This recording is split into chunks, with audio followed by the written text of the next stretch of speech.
నమస్తే అందరికీ. శ్రీమాత్రే నమః. Welcome back to our channel. నేను మీ కార్తీక్. సో, అందరికి కూడా మెయిన్ ఇప్పుడుండే సిట్యుయేషన్స్ ఏంటి అంటే ధనుర్మాసం. ధనుర్మాస వ్రతం ఎలా చేయాలి? అండ్ ఇది కేవలం ఆడవాళ్ళు మాత్రమే చేయాలా? అసలు ఈ ప్రాసెస్ ఏంటి?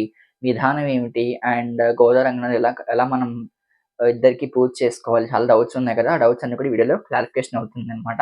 స్టెప్ బై స్టెప్ చెప్తాను. క్లారిటీగా చూడడానికి ట్రై చేయండి. అండ్ మొత్తం కంప్లీట్ వీడియో చూస్తే మీకు క్లారిటీగా మొత్తం ధనుర్మాసం అంతా కూడా మీకొక పిక్చర్ వచ్చేస్తుందనమాట. సో, మొత్తం వీడియో చూడడానికి ట్రై చేయండి.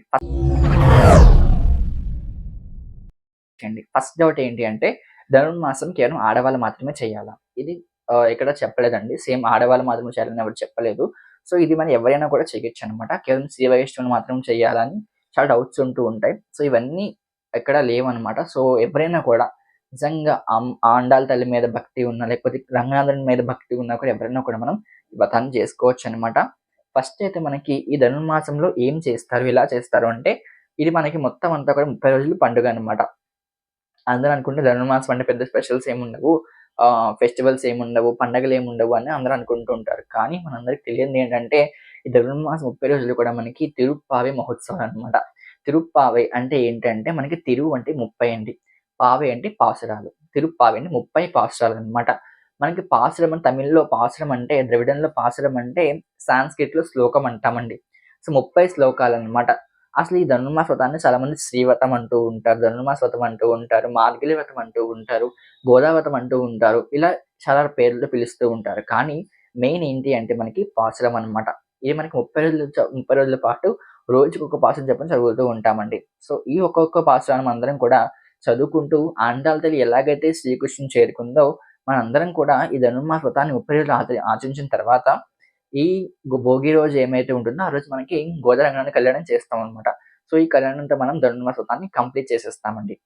అసలు రోజు ఏం చేయాలి అంటే దీన్ని స్నానవ్రతం అంటూ ఉంటారు. స్నానవ్రతం ఎలాగైతే మనం కార్తీక మాసం స్నానవ్రతం చేస్తామంటే స్నానం చేసి, దీపారాధన చేసి కార్తీక దామోదరుని పూజించుకుంటూ ఉంటామో, ఈ ధనుర్మాసంలో కూడా సేమ్ ఎర్లీ మార్నింగ్ లేచి స్నానం కార్యక్రమాలు చేసుకొని గోదాదేవికి పూజ చేసుకోవాలనమాట అండి. పూజ చేసుకొని ఆ రోజు ఏ రోజైతే పాసురం ఉందో ఆ పాసురం చదువుకొని గోదాదేవికి పొంగల్ కావచ్చు, లేకపోతే ఏదైనా స్వీట్ అయినా ఏదైనా నైవేద్యం పెట్టొచ్చనమాట. సో, ఎప్పుడు ఇంట్లో చేయలేకపోయినా కూడా దేవాలయాలకు వెళ్ళినా కూడా దేవాలయాల్లో వాళ్ళు చక్కగా ధనుర్మాస వ్రతాన్ని చేస్తారనమాట అండి. సో, ఇక్కడ చేస్తూ ఉంటారు. వైష్ణవ దేవాలయాలకు వెళ్తే చక్కగా ధనుర్మాస వ్రతాన్ని ఎర్లీ మార్నింగ్‌లోనే అటెండ్ అవ్వచ్చనమాట. ఫస్ట్ అసలు ఏంటి ప్రాసెస్ అంటే ఈ ధనుర్మాసము అంటే గోదాదేవి సాక్షాత్తు మనకి ఒక్కొక్కళ్ళ భక్తి ఒక్కొక్కలా ఉంటుంది కదా! చాలామంది భక్తి కొంతమంది అన్నమయ్యది ఎలా ఉంటుందంటే, ఆయనంతా కూడా పాటలు కి స్వామిని అర్పించుకొని తన ఒక పాటలతో స్వామిని పరవశం చేసుకున్నారు. వెంగమాంబ అలాగే చేసుకున్నారు. ఎంఎస్ సుబ్బలక్ష్మి అలాగే చేసుకున్నారు. అండ్ డొక్కా సీతమ్మ గారు మనకి అన్నం పెడుతూ అంటే ఒక్కొక్కళ్ళు ఒక్కొక్క వే ఆఫ్ భక్తి. కొంతమంది తపస్సుతో భగవంతుని చేరుకుంటారు. భక్తితో భగవంతుని చేరుకుంటూ ఉంటారు. పాటలతో చేరుకుంటారు. నృత్యంతో చేరుకుంటారు. లేకపోతే పూజ విధానంతో చేరుకుంటారు. అలంకరణతో చేరుకుంటారు. కానీ ఈ గోదామ్మవారు మాత్రం భగవంతుడిని తన ప్రేమతో చేరుకుందనమాట అండి. అంటే రంగనాథుడు అంటే గోదాదేవికి ఎంతో భక్తి, ప్రేమ అనమాట. సో, పెళ్లి చేసుకుంటే రంగనాథుడినే పెళ్లి చేసుకుందాం అని చెప్పేసి గోదాదేవి స్వామికి తయారు చేసే మాలలన్నీ కూడా తన మెడలో వేసుకొని, స్వామి వేసుకుంటే ఎలా ఉంటాడని ఊహించుకొని ఆ మాలలు సమర్పిస్తూ ఉండేదనమాట. సో, గోదా చరిత్ర అంతా కూడా మన పాత ఛానెల్‌లో ఉంది. అది మీకు నెక్స్ట్ వీడియోలో మీకు అది అప్‌లోడ్ చేస్తాను. ఇప్పుడైతే మనం మొత్తం చరిత్ర తెలుసుకుందాం గోదామ్మవారి గురించి. ఇలా మనకి రంగనాథుడు ఎంతో భక్తిగా చేస్తుందనమాట అండి. సో, 30 రోజులు 30 పాసురాలు చొప్పున మనం చేసుకుంటాం. అసలు ఫస్ట్ పాసురం ఏంటి అంటే, గోదాదేవి ఒక్కొక్క గోపికని లేపుతూ, ఈరోజు మార్గళి మాసం వ్రతము అని చెప్పేసి ఒక్కొక్క గోపికని లేపుతూ, ఒక్కొక్క గోపిక చేత మన వ్రతం చేయిస్తుందనమాట. మనందరం కూడా ఈ పాసురం పుస్తకం మనకి బుక్ స్టాల్‌లో దొరికేస్తుంది. సో, అక్కడైనా మనం పర్చేజ్ చేసుకోవచ్చు. రూ. 20, రూ. 30 బుక్ ఉంటుందనమాట. సో, మనం ఆ బుక్‌ని చక్కగా మనకి మార్గళి మాసం అంతా కూడా మనకి వ్రతం విధానం అంతా కూడా మనకి అందులో ఉంటుందనమాట అండి. సో, బుక్ కొనుక్కుంటే మనం చక్కగా వ్రతం చేసుకోవచ్చనమాట. సో, యాక్చువల్‌గా మనకి కార్తీక మాసంలో ఎలాగైతే మనకి క్షీరాబ్దశి, అలాగే కార్తీక పౌర్ణమి అండ్ నాగుల చవితి ఇలా పర్వదినాలు ఉంటూ ఉంటాయో, ధనుర్మాసంలో కూడా మనకి అదే విధంగా మనకి ఉంటూ ఉంటాయన్నమాట ఫెస్టివల్స్ అనేవి. ఒకటి మనకి కుడారే పాయసం. కుడారే పాయసం అంటే ఒక పెద్ద గుండిగలో మనకి అంటే గోదాదేవి ఏం చేసిందంటే కృష్ణుని చేరుకుంటే పాయసం చేస్తానని మొక్కుకుందనమాట. సో, ఆ మొక్కు తీరకుండానే కృష్ణుడిలో ఆమె ఐక్యమైపోయింది. సో, అందుకే ఆ మొక్కుని మనం మన తరతరాలకు మనం మనం చెల్లించుకుంటూ వస్తున్నామనమాట అండి. సో, ఒక పెద్ద పాయసం ఒక పెద్ద గుండెకి చేసి కుడారే గిన్నె అని ఉంటుంది మనకి. చాలా మందికి పెద్ద పెద్ద వాళ్ళకి శ్రీ వైష్ణవం తెలిసే ఉంటుంది కుడారే గిన్నె అంటే ఎలా ఉంటుందో. అలాంటి పెద్ద కుడారే గిన్నెలో మనకి పాయసం తయారు చేసి గోదాదేవి అందరికి పంచిపెడుతుందనమాట. సో, మనం కూడా కుడారే పాయసం అని చెప్పేసి చేసుకుంటాము. ఆ తర్వాత మనకి దీపహారతి అనమాట. సో, ఒక్కొక్క పాసంలో ఒక్కొక్క రోజు మన స్పెషాలిటీ వస్తుందనమాట అండి. సో, దీప ఉత్సవం అంటే చక్కగా అందరం కూడా దీపాలు వెలిగించుకొని గోదాదేవికి హారతి సమర్పిస్తామనమాట. అండ్ ఆల్సో ఇంకొకటేంటంటే వైకుంఠ ఏకాదశి. వైకుంఠ ఏకాదశి అందరికి తెలిసిందే కదా! ముక్కోటి ఏకాదశి, వైకుంఠ ఏకాదశి అని చెప్తూ ఉంటారు. ఇది కూడా మనకి ధనుర్మాసంలోనే వస్తుందనమాట. చక్కగా మనకి ఇప్పటి నుంచే పండగలనేవి కూడా స్టార్ట్ అవుతూ ఉంటాయి. సో, గీతల ముగ్గులు అందరూ వేస్తూ ఉంటారు. ఎంతో కోలాహలంగా ఉంటుందన్నమాట ధనుర్మాసం అనేది మనకి. అండ్ ఈ గోదావరి జిల్లాలో అయితే ఇంక సంక్రాంతి సంబరాలు కూడా స్టార్ట్ అయిపోతూ ఉంటాయి ఈ ధనుర్మాసంతోనే. ఇలా మనకి ఎన్నో పర్వదినాలతో కూడిన మాసం ధనుర్మాసం అనమాట.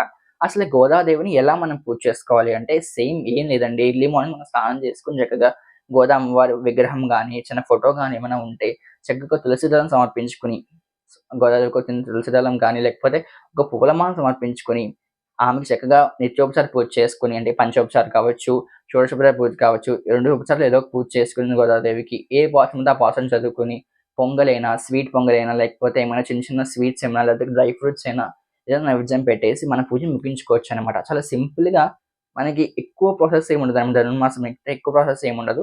మనకి సూర్యోదయం కన్నా ముందే మన పూజ అంతా కంప్లీట్ అయిపోతుందనమాట. సో, ఒకవేళ ఇంట్లో చేయలేకపోవచ్చు అంటే టెంపుల్‌లోకైనా వెళ్లి చేసుకోవచ్చండి. అండ్ ఇంకొక డౌట్స్ ఏంటంటే ఇది కేవలం ఆడవాళ్ళు మాత్రమే చేయాలా అంటారు కదా! సో, ఆడవాళ్ళు మాత్రం చేయాలని ఎక్కడ మనకి లేదనమాట. శ్రీ వైష్ణవులు చేయాలా, ఆడవాళ్ళు మాత్రం చేయాలని ఎక్కడా లేదు. సో, ఎవరైనా కూడా ఈ వ్రతాన్ని చేసుకోవచ్చనమాట. నేను గత 2 సంవత్సరాల నుంచి చేస్తున్నానండి. సో, ఇది మనకి నాకు థర్డ్ ఇయర్ ఆఫ్ ధనుర్మాస వ్రతం. నేను ఇంట్లో ఏం పెద్దగా పూజ చేయను. టెంపుల్‌లో వెళ్లి టెంపుల్‌లోనే చక్కగా పాసరం చదువుకొని అక్కడే నైవేద్యం పెట్టి వస్తామనమాట. సో, ఎవ్రీ డే ఒక మంచి రిచువల్‌గా ఉంటుందన్నమాట. ఒక మంచి ప్రాసెస్‌లా ఉంటుంది. ఒక మంచి సిస్టమాటిక్ వేలా ఉంటుంది. తెల్లవారుజామున లేవడం, గోదాదేవిని పూజ చేసుకోవడం ఇవన్నీ కూడా మనకి చాలా సైంటిఫిక్ రీజన్స్ కూడా ఇందులో ఉన్నాయన్నమాట అండి. సో, ఈ పూజ అంతా కూడా కంప్లీట్ చేసుకుంటామనమాట. ఈ పూజ అంతా కంప్లీట్ అయిపోయిన తర్వాత ఎప్పుడైతే గోదాదేవి కళ్యాణం చేస్తామంటే మనకి భోగి రోజు మనకి గోదా కళ్యాణం జరుగుతుందనమాట. సో, ఆ గోదా కళ్యాణం మనం చక్కగా గోదాదేవికి రంగనాథ స్వామి దగ్గర కళ్యాణం చేసి మనం పూజను ముగించుకుంటామనమాటండి. అండ్ నేనేం చేస్తానంటే ఈ ఇయర్ చాలా స్పెషల్‌గా చేద్దాం అనుకుంటున్నాను. ధనుర్మాసం వీడియోస్ అన్నీ కూడా మన ఛానెల్‌లో చాలా ఎక్కువ కంటెంట్ రాబోతుందనమాట. ఆల్టర్‌నేట్ డేస్ మనకి మంగళవారము అండ్ గురువారము, శనివారం మనం వీడియోస్ పెట్టం కదా! సో, ఆ టైంలో కూడా మన ఛానెల్‌లో వీడియోస్ రాబోతున్నాయన్నమాట.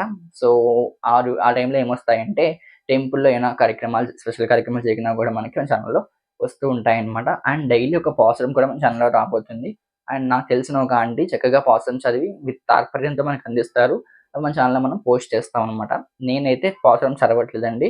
సో, నెక్స్ట్ ఇయర్ నేను చదువుతాను. ఈ ఇయర్ అయితే ఆంటీ చేత చదివించి మీకు మన ఛానెల్‌లో పెట్టడం జరుగుతుందనమాట. డైలీ ఒక పాసురం చొప్పున చదువుకుంటాము. ఒక పాసురం చొప్పున మనం గోదాదేవికి పూజ చేసుకొని మనంతా కూడా ఈ ఈ ఇయర్ అంతా కూడా మనం నేర్చుకుందాము. నెక్స్ట్ ఇయర్ చక్కగా మనం అప్డేట్ చేసుకుందాం మన గురించి.